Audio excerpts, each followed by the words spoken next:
네, 오늘 시장은 어떻게 움직였을까요? 전체적인 흐름도 기업 단위로 파악해 보겠습니다. 일단 M7 기업들 상황부터 확인해 보시죠. 전반적으로 혼조세라고 이야기하기에는 메타만이 홀로 파란불을 켜내고 있습니다. 테슬라 같은 경우에는 리스 관련 소식이 나왔는데요. 차량 리스에 대한 가격을 인상한다라는 소식과 함께 여기에 추가적으로 프랑스에서 전기차의 인도량이 좀 상승할 수도 있다라는 가능성까지 보도되면서 오늘 3%대 상승을 이어가고 있습니다.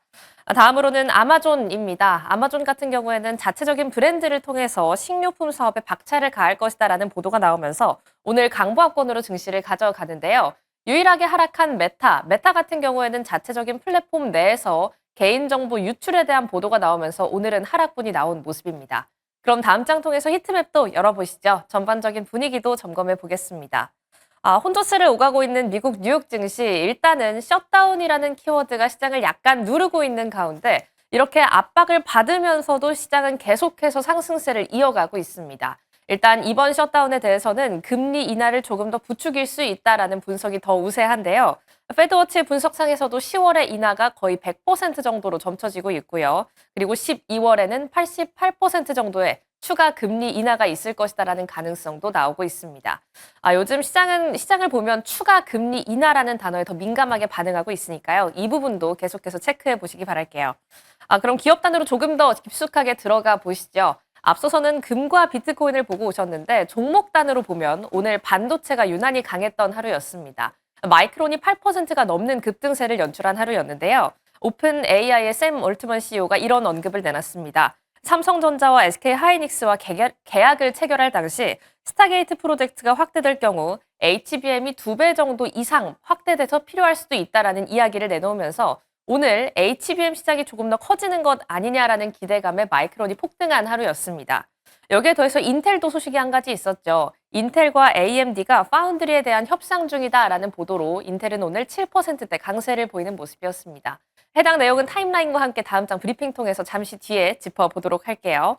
나이키 같은 경우에는 실적을 공개했는데 관세 압박 속에도 불구하고 호실적을 보이는 모습이었습니다. 하단 자막 통해서 나갈 텐데요. 매출과 함께 EPS 모두 실적 예상치를 웃돌았다라는 부분도 확인하시면 좋겠습니다. 다음으로는 포드입니다. 전기차 부문에 있어서 그리고 완성차 부문에 있어서 포드의 인도량도 확인을 해봐야 할 텐데요. 3분기 판매량이 8.2% 증가했다라는 소식에 오늘 강세를 이어가는 모습입니다. 오늘 어제 강했던 제약바이오주도 계속해서 강한 모습입니다. 헬스케어주도 계속된 강세를 지속하고 있는데요. 화이자와 함께 일라이 릴리 머크까지 계속된 상승분 보여주고 있고요.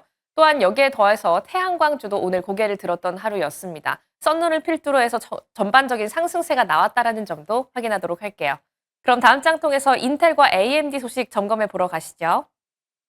오늘 마이크론의 급등도 있었습니다. 마이크론의 급등 뒤에는 HBM에 대한 시장 확대 기대가 숨어 있다면 인텔의 폭등 뒤에는 요즘 트럼프 대통령이 숨어 있습니다.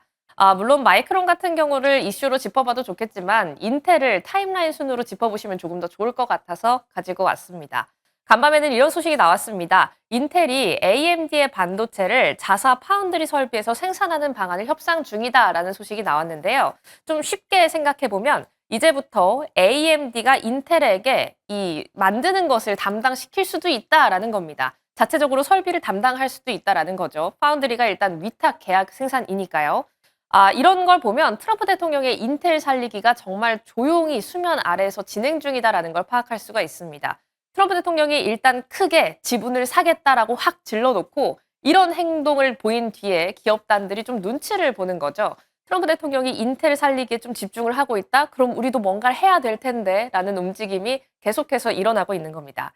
일단 필두엔 엔비디아가 있었습니다. 엔비디아도 앞서서 이 시간 통해서 전해드렸는데요. 인텔의 주식을 한 번 더 구매하는 모습이었죠. 트럼프 대통령의 인텔 살리기와 방법이 동일했습니다. 여기에 더해서 PC 칩이나 AI 인프라 같은 부분에 있어서 공동 개발을 하겠다라고 이야기했고 그 뒤에 다음 후발주자는 애플이었습니다. 일단 구체적인 이야기가 나오진 않았는데 우리도 너희의 고객사가 될 수 있다 이런 식으로 좀 가능성을 열어놓는 모습인데요. 간밤에 이 뒤의 후발주자는 AMD였습니다. 아직까지는 보도만 나온 상태고 인텔과 AMD가 공식적인 입장을 내놓진 않았는데요. 그럼에도 불구하고 AMD의 파운드리 수주 계약이 이제 TSMC에서 인텔로 옮겨갈 수도 있다라는 보도도 나오고 있는 상황입니다. 사실 인텔에 대한 파운드리 수주 계약 소식만 줘도 충분한데 TSMC에서 인텔로 바꾼다면 트럼프 대통령은 더 환호성을 지를 수밖에 없겠죠. 하지만 지금 현재 인텔의 기술력을 생각해 본다면 AMD의 파운드리 계약을 맡아서 할 수 있을 정도의 기술력을 갖고 있나 자체는 좀 분석이 필요한 상황입니다. TSMC의 자리를 대체할 수 있을지요. 하지만 이런 소식이 나오면서 간밤 인텔의 주가는 폭등하는 모습을 보여줬습니다. AMD와 함께 차트를 갖고 오긴 했는데 AMD는 2%가 안 되는 상승분에 그쳤고요. 인텔 같은 경우에는 7.12% 상승했습니다. 이렇게 반도체주가 좀 이끌고 태양광과 그리고 어제도 강했던 제약 바이오주가 좀 받쳐줬던 하루였는데요. 셧다운이라는 리스크가 살아있는 아래 투자 전략은 어떻게 가져가 봐야 할지 지금 바로 함께 고민해 보시죠.